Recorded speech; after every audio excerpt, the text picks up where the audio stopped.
यहाँ पर आप थंबनेल देख चुके होंगे, यहाँ पर आप शीर्षक देख रहे होंगे। यहाँ पे लिखा है श्रद्धा की 35 टुकड़ी दे गए हमें 13 संदेश। ये संदेश क्या है? ये संदेश आपको, ये संदेश समाज को, ये संदेश मानव जाति को, ये संदेश हर एक अच्छे परिवार को, ये संदेश हर एक व्यक्ति को याद जरूर होने चाहिए, क्योंकि ये वे संदेश हैं जो आपकी जिंदगी बदल सकते हैं।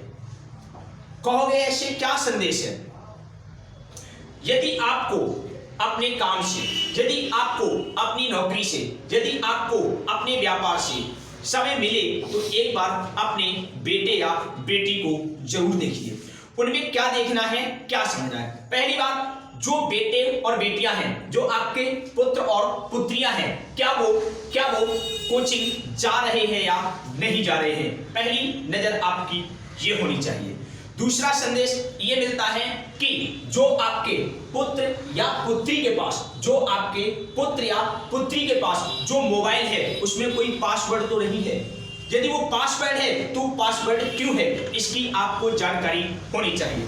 तीसरा संदेश ये है कि जो आपका पुत्र, आपकी पुत्री जो मोबाइल प्रयोग कर रहे हैं उसमें जो आने वाले संदेश है वो संदेश कट तो नहीं किए जा रहे हैं।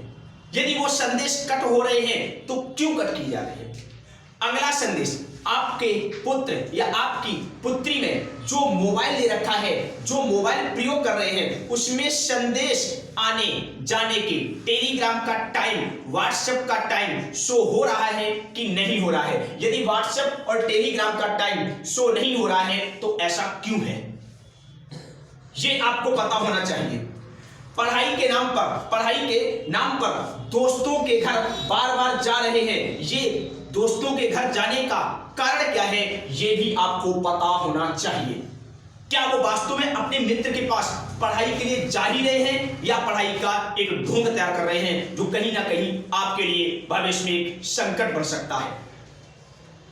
विद्यालय में जो आपके पुत्र या पुत्री के प्रति जो सूचनाएं आ रही हैं, जो शिक्षक आपको बता रहा है उस शिक्षक की बात मानिए, पुत्र और पुत्री की बात मत मानिए। विद्यालय में जो बताया जा रहा है, जो शिक्षक कह रहा है वही सत्य है।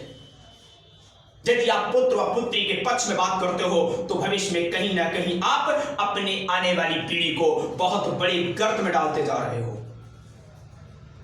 आपके पुत्र या पुत्री का जो पहनावा है, क्या वो मर्यादा का पालन कर रहा है? क्या वो मर्यादा का उल्लंघन तो नहीं कर रहा है? यदि आपने उस पहनावे को ध्यान नहीं दिया तो वो भी आपको आने वाली पीढ़ी को बहुत बड़े गर्त में धकेल देगा। इतना ही नहीं, अगला संदेश देता है कि आपका जो पुत्र है, आपकी जो पुत्री है, वो कहीं लंबे समय तक रात्रि में फोन तो नहीं चलाते हैं। यदि चलाते हैं तो क्यों चलाते हैं? यदि ऑनलाइन क्लास है तो उसका एक टाइम बता दीजिए कि वो टाइम कितने टाइम तक रहेगा। यदि उसके बाद क्लास आ रही है तो क्लास अगले दिन करनी चाहिए, ये भी आपको पता होना चाहिए।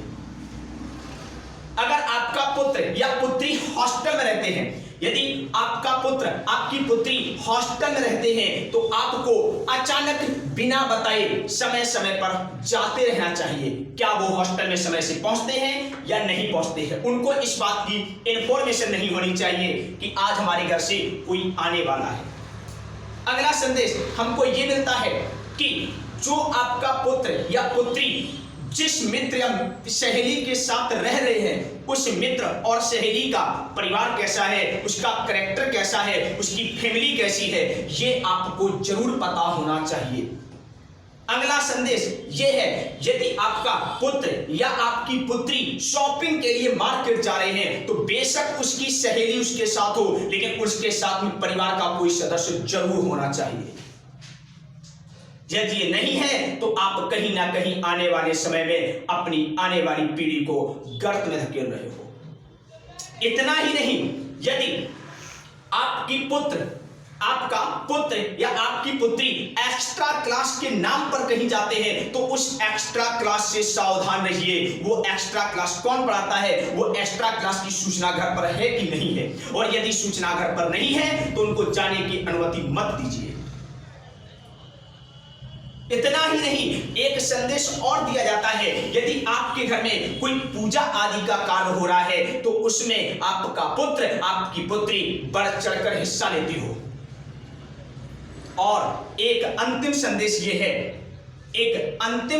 ये है जो हर व्यक्ति को आना चाहिए। आप अपने परिवार में अपने पुत्र और पुत्री को समाज में घटने वाली सभी घटनाओं से अवगत कराते रहिए। यदि आपने मेरे इन संदेशों को, श्रद्धा के 35 टुकड़ों को देखकर, समझकर सुना होगा, तो गारंटी के साथ कहता हूं, ये मैं दावा करता हूं कि आपका परिवार कभी गर्त में नहीं जाएगा, आने वाली पीढ़ी कभी आपके पकड़ से दूर नहीं होगी। इतना ही संदेश, आपके नाम, धन्यवाद।